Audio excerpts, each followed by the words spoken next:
Yorana, que vous soyez ici ou ailleurs, merci d'être là.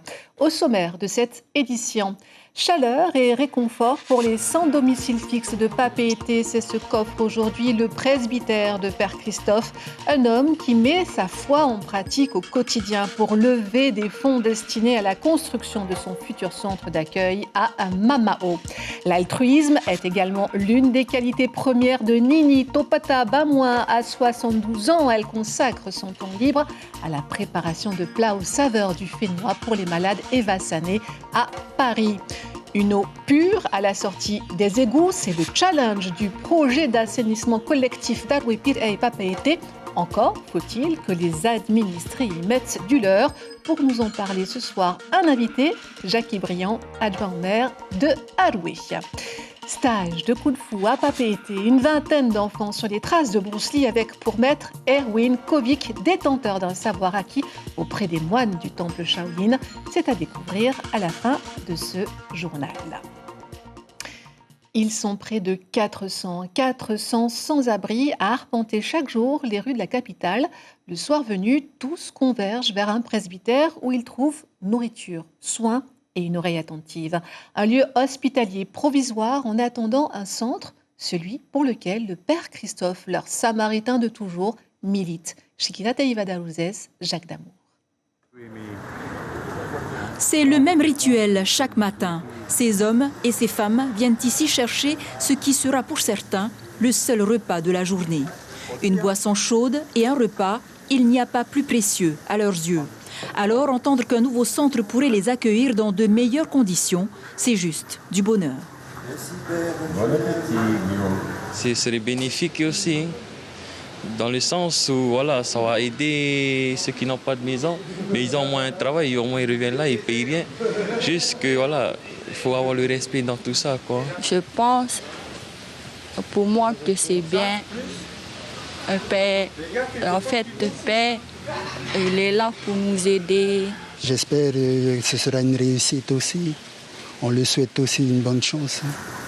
27 ans que Père Christophe s'occupe des SDF. Il en recense plus de 200 aujourd'hui et reconnaît qu'un certain nombre, avec de la volonté, parvient à se réinsérer dans la vie sociale. Des jeunes, pour la plupart.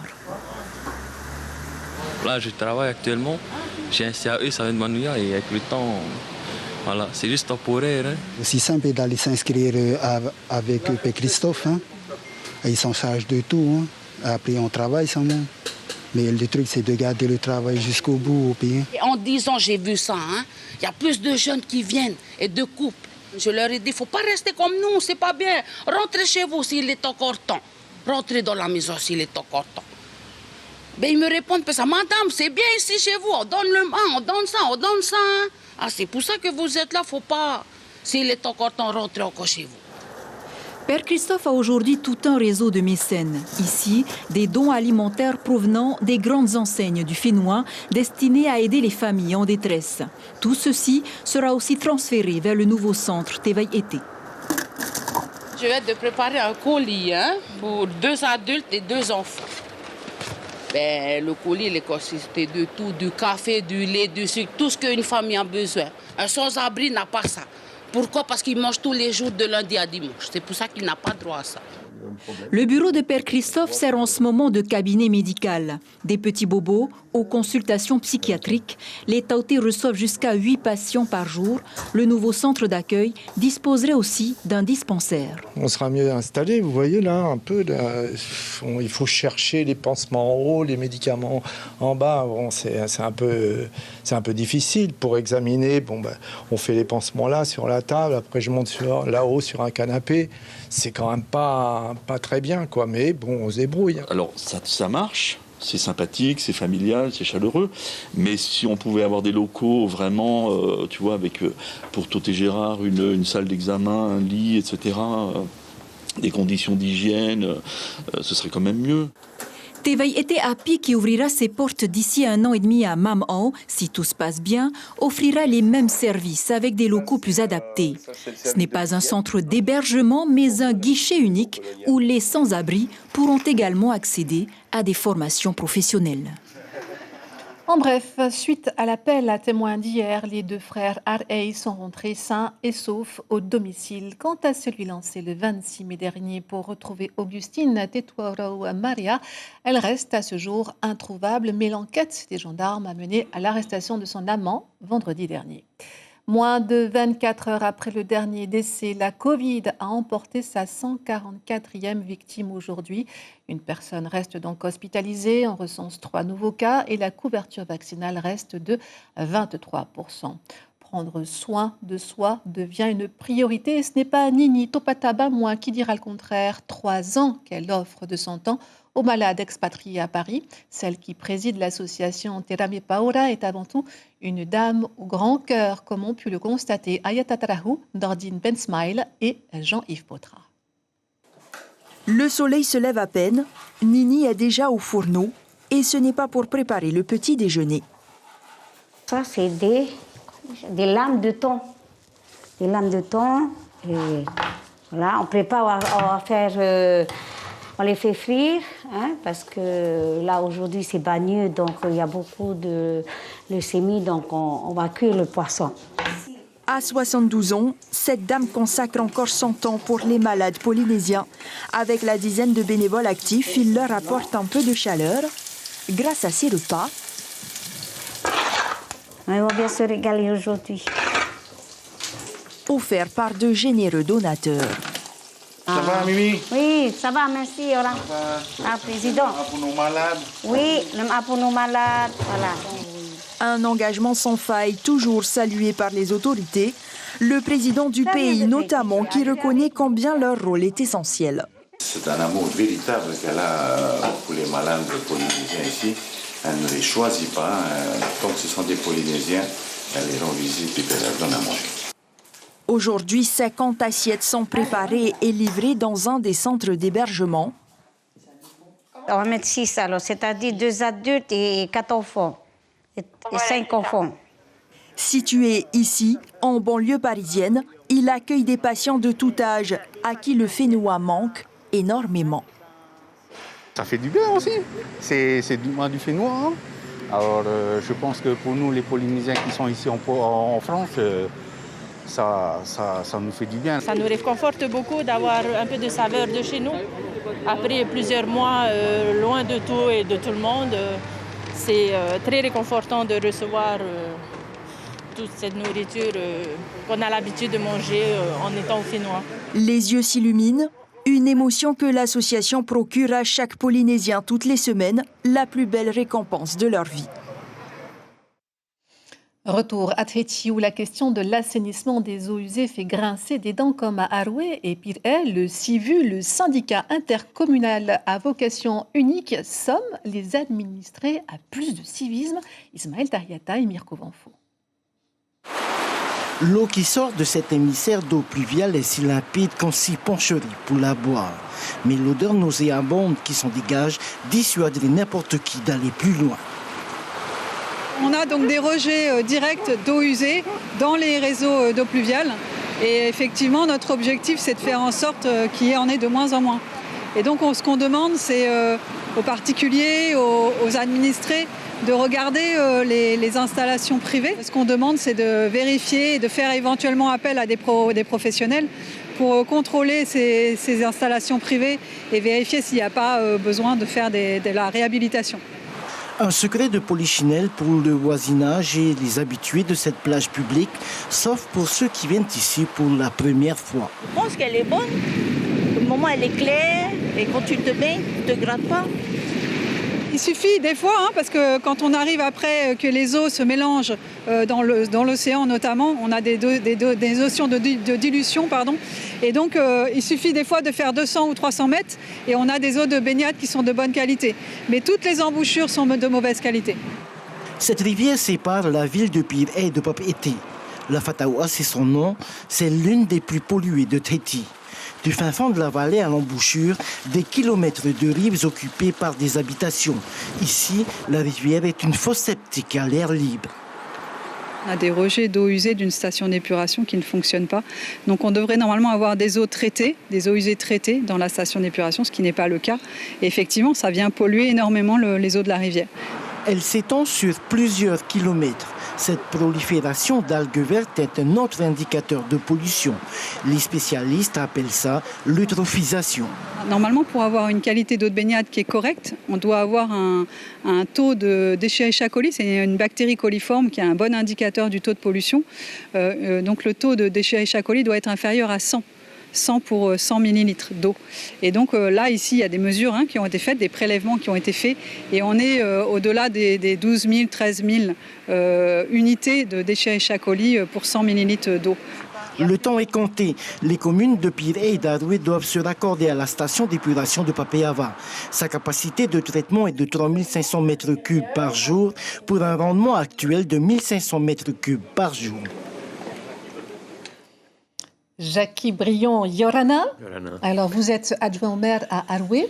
Alors, ici est pointée du doigt la responsabilité des usagers, mais on le sait, les eaux usées, ce n'est pas un sujet qui date d'aujourd'hui, même d'une décennie. On va s'intéresser particulièrement à ce collectif concernant cet assainissement qui va coûter pas loin de 5 milliards. Qui va supporter ces dépenses ?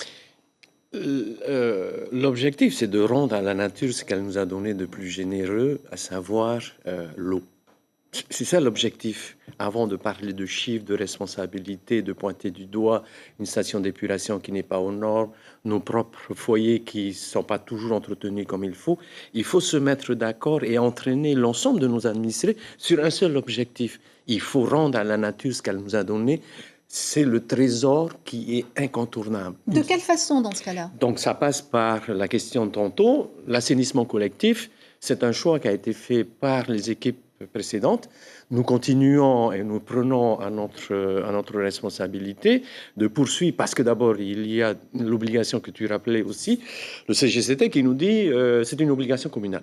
Donc ça passe par le collectif, ce sont tous les gros usagers qui seront entre Pirée et Aroué, qui seront branchés sur cette opération. Alors, les gros usagers, c'est l'hôpital, par exemple, c'est le collège de Taoné, c'est le lycée de Taoné, c'est aussi une grande surface à Aroué, c'est aussi les restaurants à Aroué, c'est aussi le stade omnisport de Aroué. Donc, c'est l'ensemble de ces gros consommateurs ou de ces gros regroupements de structures qui font et qui seront la priorité. Et comme le dit le reportage, il y a une autre contribution qui est absolument nécessaire. C'est pas parce qu'on va traiter, c'est pas parce qu'on va traiter le problème de ces gros usagers qu'on aura traité l'autre déversement qui se fait de manière beaucoup plus insidieuse. Souvent, ce sont des maisons qui ont été autorisées pendant un certain temps, mais comme bien souvent aussi, l'arbre qu'on n'a pas élagué, la gouttière qu'on n'a pas nettoyée, les pneus qu'on n'a pas vidangés, une fosse septique, il faut la vidanger de temps en temps, il faut la nettoyer de temps en temps. 5 milliards financés dans le projet qu'on a par le 12e FED, et le maire de Aroué, le maire de Pirée, qui est en même temps le président du pays, a décidé avec le gouvernement de faire une réorientation de ces 5 milliards. L'AFD, les représentants de l'État, là aussi qu'on a rencontrés il y a 3 semaines, sont d'accord pour participer au financement. Et nos deux communes, chacune de par ses responsabilités, sur des emprunts qu'on va faire. Financement, OK. Mobilisation, OK. Date, délai, quand ça ? La pose de la première pierre, on est très optimiste, ce sera 2022 parce que ça nécessite la contribution de spécialistes pour être sûr que dans nos engagements, nous soyons en conformité avec la réglementation. Tu connais la responsabilité maintenant des élus, c'est très compliqué, il faut vraiment s'assurer que les choses se font dans les bonnes conditions. 2022, on espère que 2024 sera au rendez-vous puisqu'il y aura des Jeux Olympiques et on espère que ça sera aussi un signal qu'on envoie. Il faut être fier de notre pays. Il faut qu'on arrête de croire que c'est la fin du monde. Non, il y a des problématiques, certes, mais on peut remonter et on peut trouver des solutions. Jackie Brion, merci infiniment d'avoir accepté notre invitation. Pas de souci. Je rappelle que vous êtes donc adjoint au maire à Aroué. C'est ça. Marouroufa. Thomas Moutam, nouveau patron de la Chambre d'agriculture, fraîchement installé, qui veut de l'action avec le nouveau bureau de la Chambre d'agriculture et de la pêche lagonaire. Il compte prendre un nouveau tournant. Objectif, acquérir plus d'autonomie pour tendre vers une agriculture durable. La Chambre a 5 ans pour y parvenir. Thomas Moutam répond au micro de Marcel Bonneau. Au Tuamotu, c'est un appel de la population. Ils veulent faire de la culture maraîchère, ils veulent faire des arbres fruitiers. Et je suis étonné qu'il y a très peu. Je disais au Tamana, vous ne pouvez pas continuer à vivre, faire envoyer des produits, tous ces légumes de Tahiti, et que vous pouvez faire sur place. Ils me disaient, mais c'est impossible, il y a du sable, il y a du gravier. J'ai dit, si, on peut faire quelque chose. Vous avez la matière première, vous avez la cocoterie, les boules de coco, les fanus et tout le reste, avec tous les tohung, les avez pour transformer en compost. Vous avez la mer pour faire de l'engrais poisson. L'île d'Éden, c'est l'exemple à prendre. Écrivain à vos plumes, un concours organisé par l'Association des éditeurs de Tahiti et des îles vient d'être lancé. À gagner un séjour rémunéré 200 000 francs de 2 mois dans une résidence d'écriture à Tahiti ou dans les îles. Le ou la gagnante sera chargée d'écrire. Tout le reste sera pris en charge. Pour postuler, c'est simple, vous avez du 6 juillet au 16 août pour déposer vos candidatures. Christian Robert, président de l'association, répond au micro de Teupu Fatupuave et Mirko Vanfo.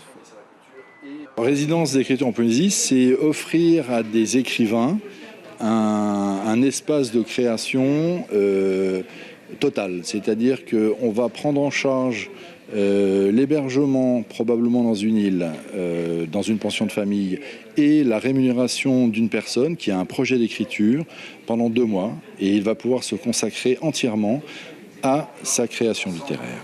Cette résidence est adressée, comme toutes les résidences d'écriture dans le monde, à des écrivains, mais qui à un moment ont besoin d'avoir un espace comme ça où ils vont pouvoir se consacrer à leur écriture entièrement.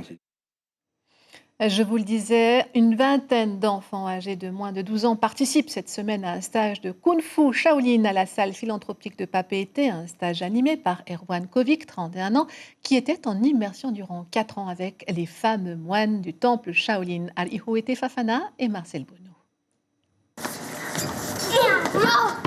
Sur les traces de Bruce Lee, Manatea, 7 ans, est là pour apprendre le Kung Fu. Vêtu de son ifu, tenue Shaolin, il pratiquera ici pendant 1 semaine ce qu'il a toujours vu dans les films. Peut-être un maître Shaolin en devenir. 2 coups de poing et le coup de pied. Pour lui, une seule idole. Bruce Lee. T'aimerais bien devenir comme Bruce Lee? Oui. Pourquoi? Parce que... Et qu'est-ce qu'il faut faire pour devenir comme Bruce Lee? S'entraîner tous les jours. C'est ce que tu fais aujourd'hui? Oui. Ce que préfère Pauline, elle, ce sont les sauts. Quand cela est possible, elle consacre ses vacances scolaires à la pratique de cet art martial. Avec Shifu, c'est bien parce qu'on arrive bien. Et puis j'aime bien aussi m'amuser avec mes amis. Qu'est-ce que vous êtes en train de faire aujourd'hui? On est en train de faire le parcours du combattant. Je préfère faire ça que d'autres sports. Tu préfères être là qu'à la maison? Ouais, largement. Aujourd'hui, équilibre, acrobatie, coups de pied et coups de poing sont au programme. Des ateliers à la hauteur des attentes de nos apprentis Shaolin. S'il veut chercher la bagarre, on sera prêt à combattre. On sera prêt à nous défendre. Vous voulez devenir comme qui?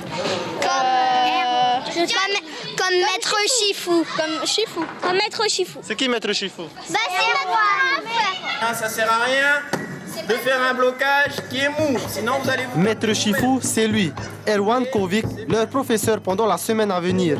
Après avoir passé 4 ans au temple Shaolin avec les moines de Chine, c'est au Fénois que Erwan souhaite partager sa passion, mais surtout les bienfaits de cette pratique. Le plus important, c'est pour que les enfants découvrent la méditation. C'est le plus important, qu'ils aient au moins une initiation de méditation et qu'ils comprennent en fait ce qui se passe à l'intérieur d'eux. Au Kung Fu, on cherche l'équilibre entre corps et esprit. Donc avec les arts martiaux, on travaille le corps et avec la méditation, on travaille l'esprit. Leur faire vivre l'expérience, c'est une sensation, ils vont le vivre à l'intérieur d'eux. Même s'ils ne peuvent pas vraiment expliquer, au moins ils l'auront fait un jour. Cette semaine sera entièrement dédiée à la pratique du Kung Fu Shaolin. La semaine prochaine sera consacrée au Muay Thai. Voilà qui conclut cette édition. L'heure du rappel du titre principal, une eau pure à la sortie des égouts, c'est le challenge du projet d'assainissement collectif d'Arwepir et Papeete. Encore faut-il que les administrés y mettent du leur. À suivre sur notre antenne après votre page Festival Tahiti Amai, soirée cinéma avec Les Petits Princes et Hortense. vos quotidiens demain. Titre La Dépêche, Tahiti Ouest veut améliorer son tri. Pas de une pour l'instant pour Tahiti Info. Voilà, on se quitte sur la majestueuse prestation de la troupe Haute Tahiti. Je vous souhaite une très belle soirée sur la première. Prenez soin de vous.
Retrouvez ce programme en replay sur notre site internet.